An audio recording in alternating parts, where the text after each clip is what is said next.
Hey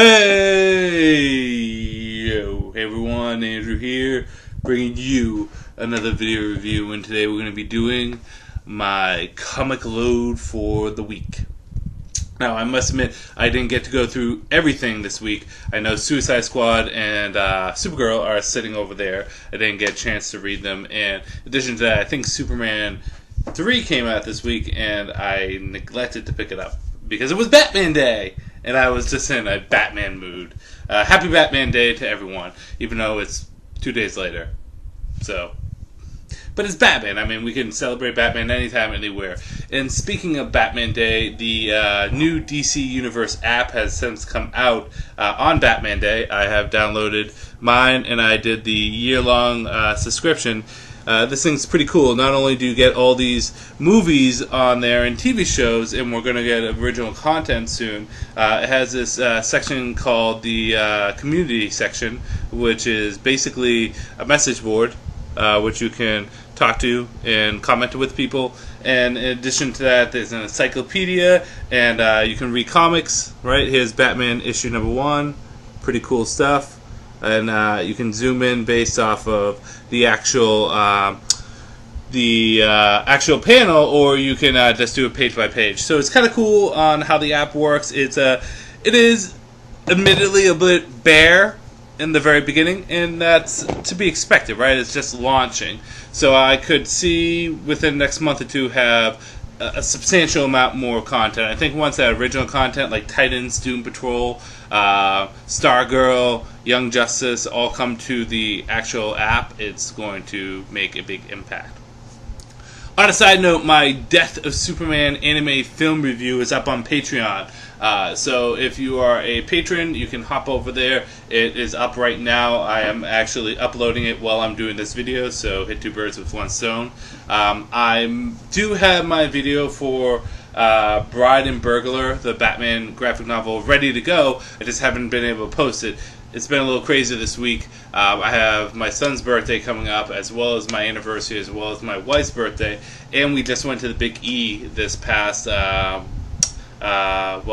it was 2 days ago, on Friday, but the Big E is this big carnival fair in Springfield, Mass, where you can go around and just have a good time, and we did, and we got to, well, at least I got to capture a lot of good Pokemon. Got Porygon, got Chansey, got Hitmonchan, lots of Charmanders. Is there a Charmander thing going on? I'm cool with it because you guys all know Charmander is part of my favorite line of Pokemon. My boy Charizard, my favorite. But we're not talking about Pokemon right now, but we were talking about Patreon.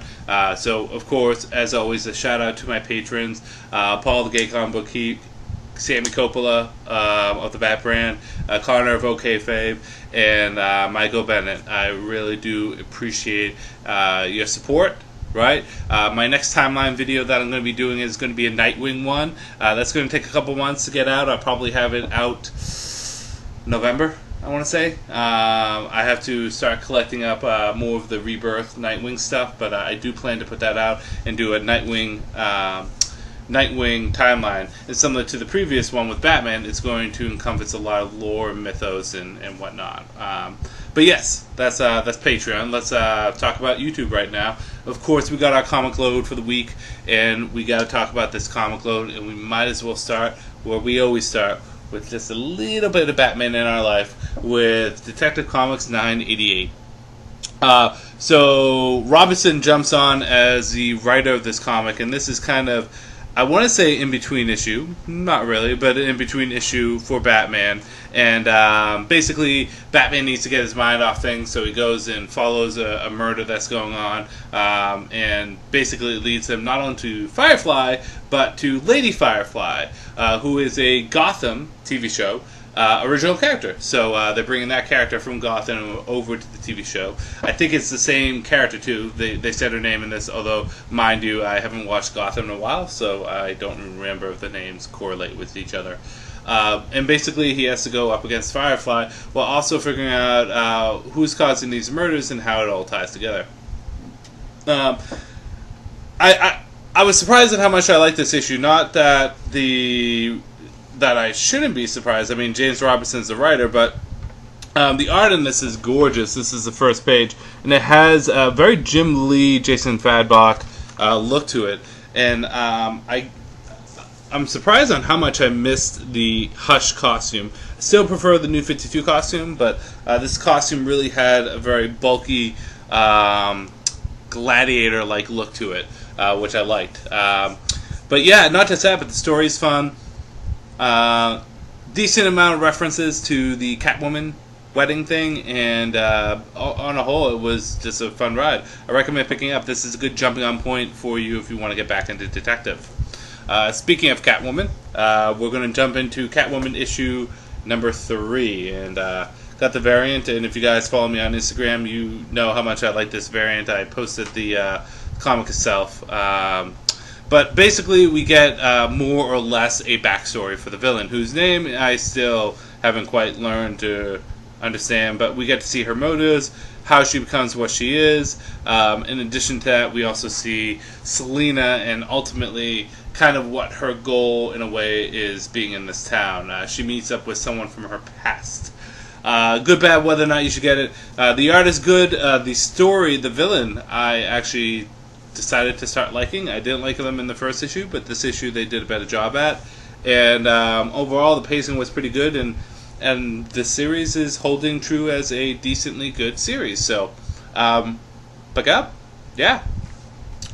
Moving on to Red Hood and the Outlaws, or just Red Hood the Outlaw, issue number 26. I love how they cross out everything, the bat symbol and all the outlaw stuff. So basically, Red Hood is now a member of the Shirai Ryu, or the Lin Kuei, and is competing in the Mortal Kombat tournament for Earthrealm against Outworld. He's basically fighting against everyone. Quan Chi, Shao Kahn. Yes, the joke has gone on too long. One thing to point out is, of course, Red Hood has a lot more of an aggressive look to him, and it's reminiscent of Scorpion and Sub-Zero. More important, looks like Scorpion's Mortal Kombat X look, which I'm surprisingly okay with the look. I like how the fact that they brought the Domino mask back, because I always liked the concept of him having the Domino mask underneath his helmet. I do like the biker look the most, right? But this look is kind of growing on me, and basically he's going around and just being a dick and killing people and having no problem doing it, and finding bad guys and taking them out and doing it his own way. And the cool thing about this is some media outlet, it could have been Newsarama, it could have been Comic Book Resources, could have been Bleeding Cool, I don't remember, but someone said that Red Hood is finally taking the steps to become DC's Punisher. And I have to agree, this is a very aggressive take on Red Hood, but it's kind of cool to see him change a little bit. I think the beauty of Red Hood is the fact that he's a more dangerous character for the Batman family, and a lot more aggressive and darker. So the fact that they lighten him up in really the more recent years, and while I did enjoy it, it's good to have him on the outs too, because I think it adds to the character and adds to the story. So, nice issue, pick it up. Sideways, issue number 8. Sideways has been one of the better stories of the new age of heroes, DC Meadow, whatever we gonna call it now. Compilation characters that have been brought in.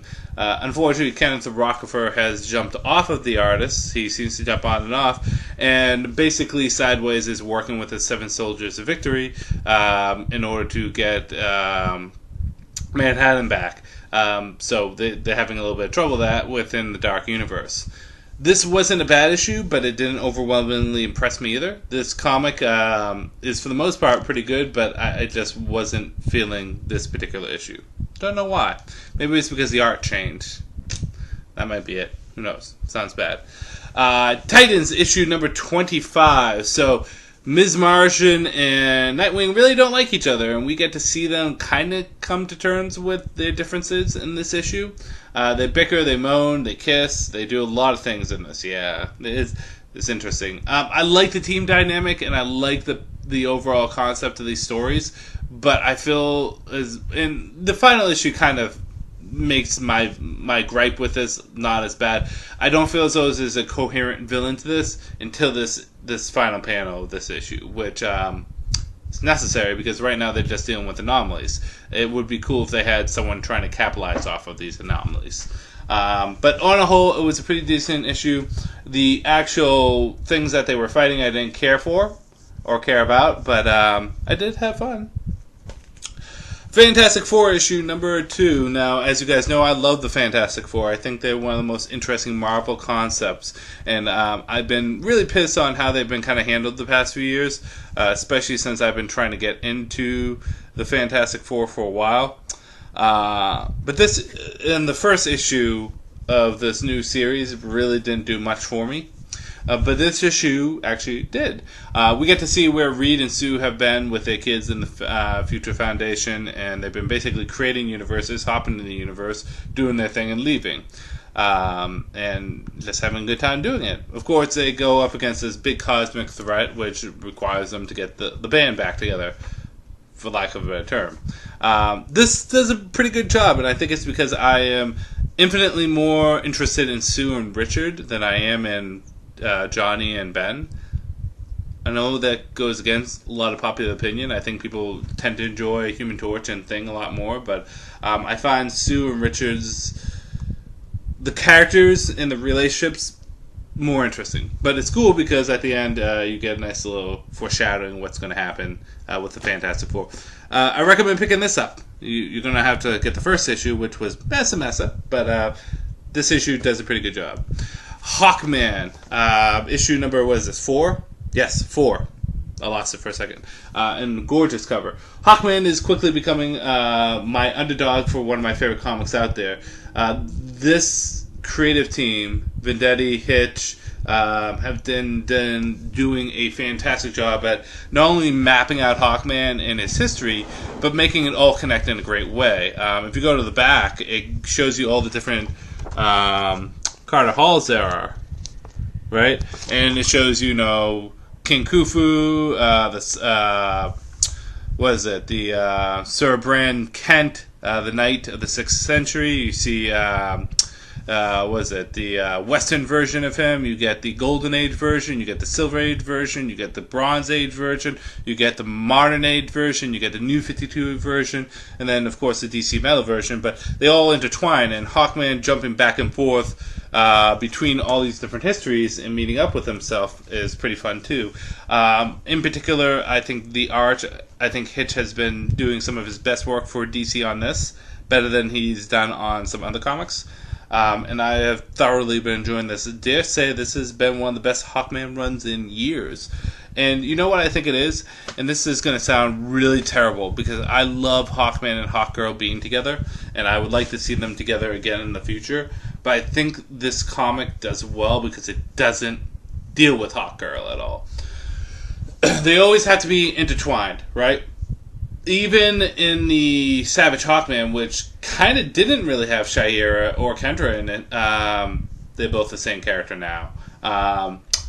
It did have a Hawkgirl in it, or Hawkwoman, which was terrible. But I think the fact that we're focusing on Hawkman himself and getting him straight rather than just focus on the relationship. God, that sounds really weird. It sounds like being like, it's not you, it's me. I really have to figure out myself and love myself before I can love someone else. But that's kind of like what it is for Hawkman. You got to get this character straight before you bring in the added elements of Shayera. And oddly enough, Hawkman is a pretty good loner kind of comic. He doesn't need a strong supporting cast. He does things pretty good here. In saying that, I thoroughly enjoy Hawkman, and it's one of my favorite comics of the week.